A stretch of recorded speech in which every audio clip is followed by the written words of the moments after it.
May 21 വിശുദ്ധ യൂജിൻ ദെ മാസനോദ്. ജനനം 1782 August 1 ഫ്രാൻസിൽ. മരണം 78-ാമത്തെ വയസ്സിൽ 1861 മെയ് 21 ഫ്രാൻസിൽ.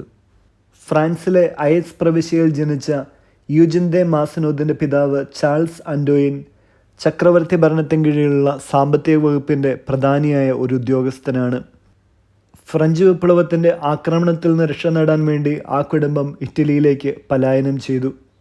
വിപ്ലവത്തോടനുബന്ധിച്ച് നടന്ന നാടകീയ സംഭവങ്ങൾക്കിടയിൽ യൂജിൻ്റെ മാതാവ് ഫ്രാൻസിലേക്ക് തിരികെ പോവുകയും വിവാഹമോചനം നേടുകയും ചെയ്തു. വെനീസിലുള്ള സിനലി കുടുംബത്തിലാണ് യൂജിൻ പിന്നീട് താമസിച്ചത്. സിനലി കുടുംബത്തിലെ വൈദികനായിരുന്ന ഫാദർ ബർത്തോളോ യൂജിൻ്റെ ആത്മീയവും ബൗദ്ധികവുമായ വികസനത്തിൽ സ്വാധീനം ചെലുത്തി. ഐറ്റ്സിൽ തിരിച്ചെത്തി സാമ്പത്തിക സുസ്ഥത കൈവരിച്ചിരുന്ന മാതാവിൻ്റെ അടുക്കലേക്ക് 20-ാമത്തെ വയസ്സിൽ യൂജീനും ചെന്നു. ഒരു ഉന്നത കുലജാതന് ഐറ്റ്സിൽ ലഭിക്കുമായിരുന്ന എല്ലാ സന്തോഷങ്ങളും കുറേ കാലത്തേക്ക് യൂജിൻ ആസ്വദിച്ചു. എന്നാൽ തൻ്റെ ജീവിതം ക്രമരഹിതവും വളരെ ശൂന്യവുമാണെന്ന് ആ ചെറുപ്പക്കാരന് തോന്നി.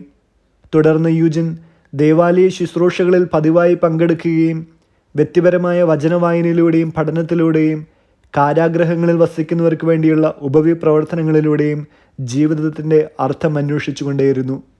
25-ാമത്തെ വയസ്സിൽ ഒരു ദുഃഖവെള്ളിയാഴ്ച അദ്ദേഹത്തിൻ്റെ ജീവിതയാത്രയിൽ ഒരു നിർണായക വഴിത്തിരിവിന് കാരണമായി മാറുവാനിടയായിത്തീർന്നു.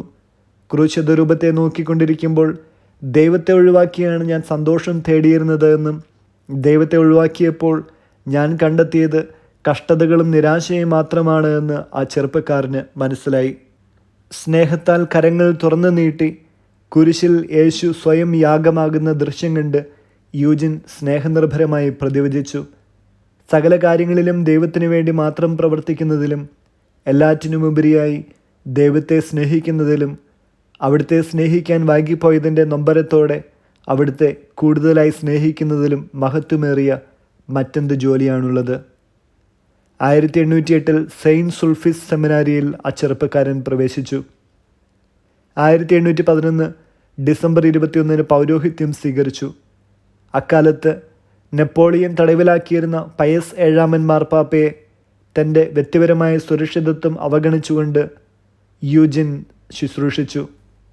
ഇടവക ശുശ്രൂഷയ്ക്ക് നിയോഗിക്കപ്പെടുന്നതിനേക്കാൾ പ്രാദേശിക സഭയുടെ ഘടനകളിൽ ഉൾപ്പെടാത്ത തങ്ങളുടെ വിശ്വാസത്തെക്കുറിച്ച് അജ്ഞരായ പരിത്യജിക്കപ്പെട്ടവർക്ക് വേണ്ടിയുള്ള ശുശ്രൂഷ അദ്ദേഹം തിരഞ്ഞെടുത്തു. ദൈവത്തിനും പ്രോവിൻസിലെ ഏറ്റവും അവഗണിക്കപ്പെട്ടവർക്കുമായുള്ള സമ്പൂർണ്ണ സമർപ്പണത്തിനായി ഫാദർ യൂജിൻ 1816 ജനുവരി 25 ഒബ്ലേറ്റ്സ് ഓഫ് മേരി ഇമാക്കുലേറ്റ് എന്ന സന്യാസ സമൂഹം സ്ഥാപിച്ചു. 1837 പ്രോവിൻസിലെ മർസെയിൽസിൻ്റെ മെത്രാനായി മാർപ്പാപ്പയോടുള്ള വിധേയത്വവും സഭാപരമായ അച്ചടക്കവും അദ്ദേഹം പുനഃസ്ഥാപിച്ചു. മാതാവിൻ്റെ അമലോത്ഭവ സത്യത്തെ അദ്ദേഹം പ്രചരിപ്പിച്ചു. 1861 മെയ് 21 78-ാമത്തെ വയസ്സിൽ മർസെയിൽസിൽ വെച്ച് ബിഷപ്പ് യൂജിൻ ദിവംഗതനായി. 1995 ഡിസംബർ 3 വിശുദ്ധ ജോൺ ബോൾ 2-ാമൻ മാർപ്പാപ്പ അദ്ദേഹത്തെ വിശുദ്ധ പദവിയിലേക്ക് ഉയർത്തി. വചനം അപ്പസ്തോല പ്രവർത്തനങ്ങൾ 2-ാം അധ്യായം 20-21 വാക്യങ്ങൾ. കർത്താവിൻ്റെ മഹനീയവും പ്രകാശപൂർണവുമായ ദിനം വരുന്നതിന് മുമ്പ് സൂര്യൻ അന്ധകാരമായും ചന്ദ്രൻ രക്തമായും മാറും. കർത്താവിൻ്റെ നാമം വിളിച്ചപേക്ഷിക്കുന്നവർ രക്ഷ പ്രാപിക്കും. വിചിന്തനം. വിശുദ്ധ യൂജിൻ ദെ മാസനോദിനെ പോലെ ക്രൂശിത രൂപത്തെ ഉറ്റുനോക്കിക്കൊണ്ട് അവിടുത്തെ സ്നേഹിക്കുവാൻ നാം വൈകിപ്പോയോ എന്ന് പരിശോധിക്കാം. 10 കന്യകമാരിൽ 5 പേർ മാത്രമാണ് വിളക്കിൽ എണ്ണ കരുതിയത്. കർത്താവിൻ്റെ മഹത്വപൂർണമായ ആഗമന സമയത്ത് അവിടുത്തെ നാമം നമ്മുടെ അധരങ്ങളിൽ ഉണ്ടായിരിക്കുവാൻ വേണ്ടിയിട്ട് പ്രാർത്ഥനകളും ഉപവാസ പ്രവർത്തനങ്ങൾ കൊണ്ട് നമ്മുടെ ജീവിതത്തെയും വിശുദ്ധീകരിക്കുവാൻ ഒരു തീരുമാനമെടുക്കാം.